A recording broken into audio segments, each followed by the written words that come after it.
Es un momento muy cotidiano si llevas 30 años en esto. Es un momento muy común de compartir con tus compañeros, en este caso con mi compañero Carlos Hipólito, charlas de muy variado espectro, desde lo más cotidiano y lo más que has hecho hoy, que a hablar de teatro, de William Layton, su maestro, de mi tía Amparo Ribelles, etcétera, etcétera. Y yo no soy de esos actores, ni él tampoco, que necesitemos muchísimo para salir al escenario. Lo que sí hacemos los dos, porque la función requiere hablar rapidísimo, es una característica del texto, y lo vimos claramente tanto el director como nosotros, es que hacemos no calentamiento de voz, sino un calentamiento específico que es para que la sangre acuda a toda esta zona y entonces la vocalización sea más fácil. Entonces estamos aquí, cada uno en su camerino,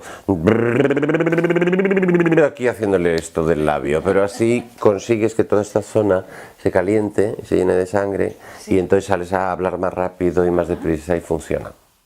Clavada a mi abuela María Fernanda en físico y en carácter. Es que también en carácter, tanto a mi abuela como a mi tía. Eran unas mujeres, yo respetando por supuesto y creyendo que ha sido absolutamente necesario el movimiento feminista en la sociedad actual, como cualquier movimiento de cualquier parte de la sociedad que haya vivido un poco contra la pared, a escondidas. Yo he de decir que en mi experiencia familiar, las que traían el dinero a casa eran las mujeres, de siempre. Entonces, curiosamente, la madre de mi abuelo Ismael Merlo, Amparo Piquer, era una actriz que solo trabajaba en valenciano, enraizada directísimamente, era prima de Concha Piquer, que solo trabajaba en valenciano, pero era una estrella en Valencia de teatro. Y yo le recuerdo con 80 y muchísimos, 90 años, recitándonos el Galeoto, que es un poema valenciano, y cayéndole las lágrimas. Sí, es una vida en la cual yo no sé si hubiera querido ser ingeniero agrónomo, qué tal me hubiera sentado, pero teniendo claro que necesitaba expresarme artísticamente desde muy pequeño, para mí ha sido un privilegio, porque date cuenta que yo celebré mi primera comunión en el mismo escenario en el que 20 años después estrené Calígula, en el Teatro de Bellas Artes. Y recuerdo que cuando bajaba las escaleras para estrenar Calígula, yo me quería ir al extranjero, porque es un personaje absolutamente dificilísimo, es un personaje trampa. Y personaje trampa digo como Segismundo de La vida del sueño, como Calígula y como muchos otros. Son personajes... Es que nos avisan. Son personajes que el autor dice que tiene 27 años, pero nadie con 27 años puede haber... Hacen pruebas, pero no pasa nada. Entonces, nadie con 27 años puede tener la experiencia humana ni teatral para hacer esos personajes tan dificilísimos, tan amplios, donde abarcan todos los campos emocionales, intelectuales, etc. Sí. Entonces yo bajaba las escaleras queriéndome marchar al extranjero el día del estreno, y de repente me paré y me acordé de la frase de la Santa Teresa de Ávila, que decía: se echan más lágrimas, se derraman más lágrimas por las plegarias atendidas que por las no atendidas. Y entonces me acordé de la frase de la Santa de Ávila, de Santa Teresa, que decía: se derraman más lágrimas por las plegarias atendidas que por las no atendidas. Así que pensé, no querías esto, pues toma esto. Sí, para mí ha sido un entorno mágico. También como niño pagas un precio, porque no tienes en absoluto la presencia física y emocional de tus padres como tienen otros niños, pero hoy por hoy, aunque a veces en la infancia dices, pero ¿por qué mis padres se van a trabajar cuando yo llego del colegio, cuando llega el verano se van de gira, tal? Pero hoy por hoy realmente no lo cambiaba, por nada. De hecho, siempre a mí me traían siempre, nos traían a la gira del norte, que empezaba normalmente, llegábamos a Burgos y allí ya nos montábamos, porque entonces era coche y carretera doble, que yo con las giras que nos hacemos ahora me parecen unos mitos por eso y por las 14 funciones a la semana sin día de descanso. Y entonces cogíamos Burgos y ya empezábamos Santander, Vitoria, San Sebastián, Asturias, y era el tiempo que pasábamos juntos. Mi abuela estuvo en Hollywood, de verdad, porque entonces no existía el doblaje. Entonces por la mañana, claro, Martínez Sierra, Jardiel Poncela, las hermanas Montenegro, y entonces allí hacían, para la población hispana de Sudamérica y española, hacían la versión en español por la noche en el mismo decorado que habían grabado por el día. Entonces ella, yo lo he visto en un libro, decía María Fernanda Ladrón de Guevara con los directivos de la Metro Goldwyn Mayer. Sí, ella no estaba contenta, no sé por qué, con ese trabajo y estaba magnífica. Y ella siempre insistía, no me salió bien, no me salió bien.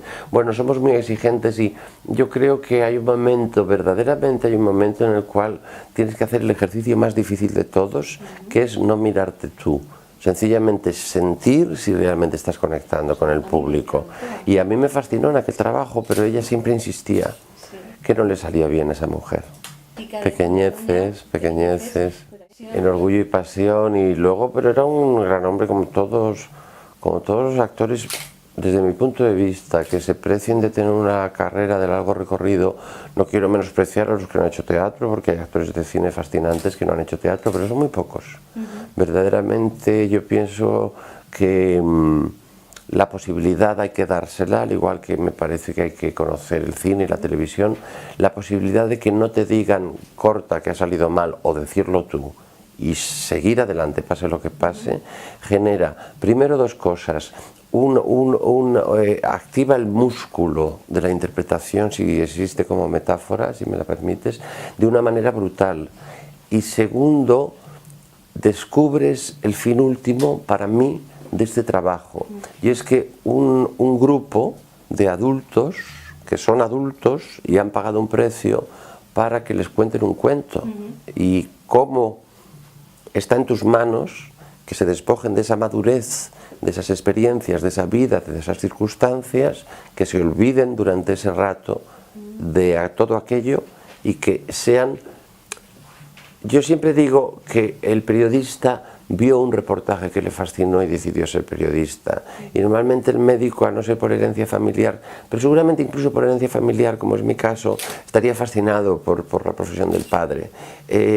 Yo siempre digo que antes que actores hemos sido espectadores. Y yo recuerdo que de niño tener la oportunidad en una España que todavía era una España muy cerrada, de mentalidad, asistir a esos espectáculos, conocer a esa gente donde digamos que los valores éticos eran tan distintos a los de la sociedad común, mucho más avanzados. Pues entonces para mí fue un privilegio.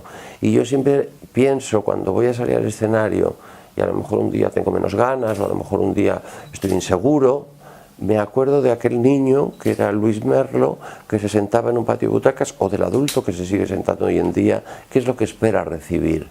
Y cuando recuerdo eso, aquí, en un lugar emocional que todos tenemos, todo marcha.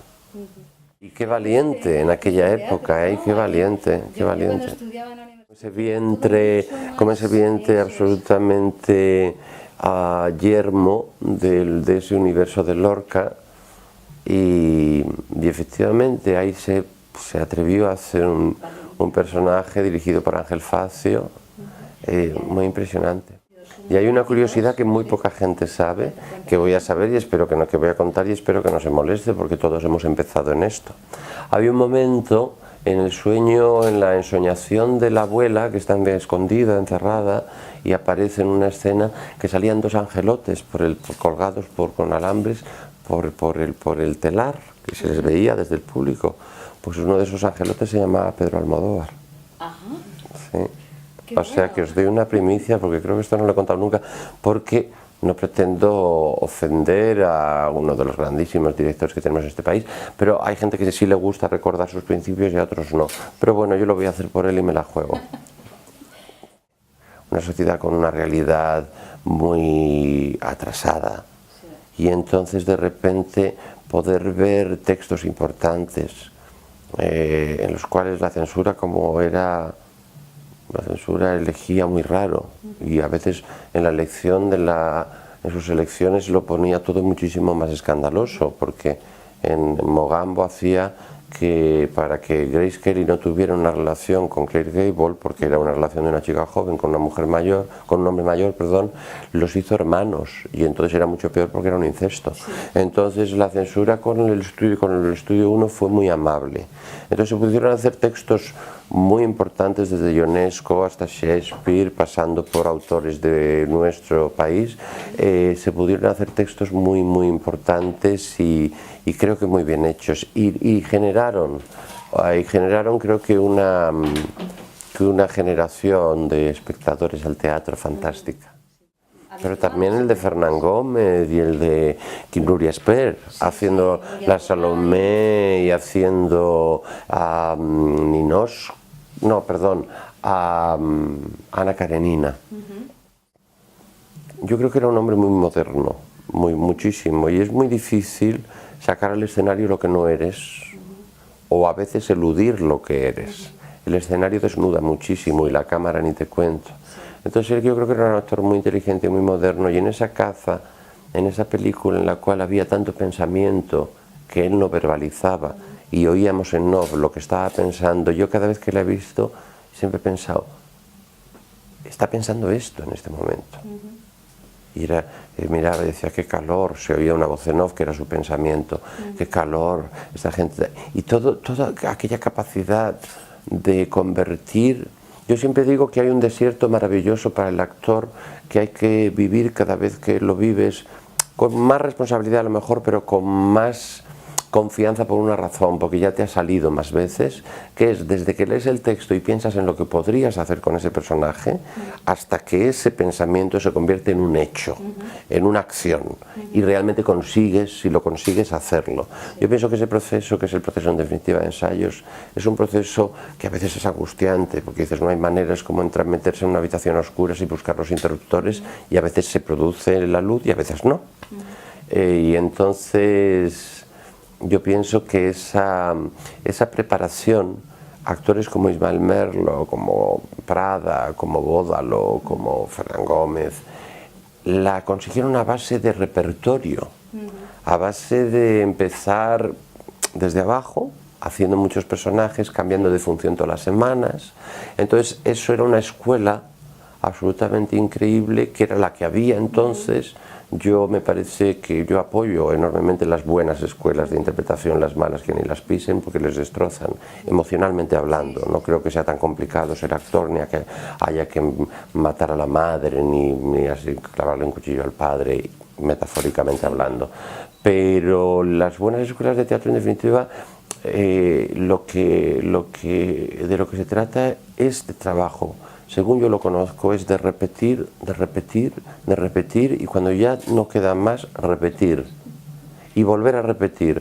Decía Liza Minnelli cuando tuvo el conflicto que se quedó sin habla, pensó, en mi profesión la repetición te hace perfecta, con lo cual voy a empezar a repetir. Y empezó en un hospital contra una pared, A, B, C, D, y volvió a hablar, volvió a cantar, volvió a subirse a un escenario.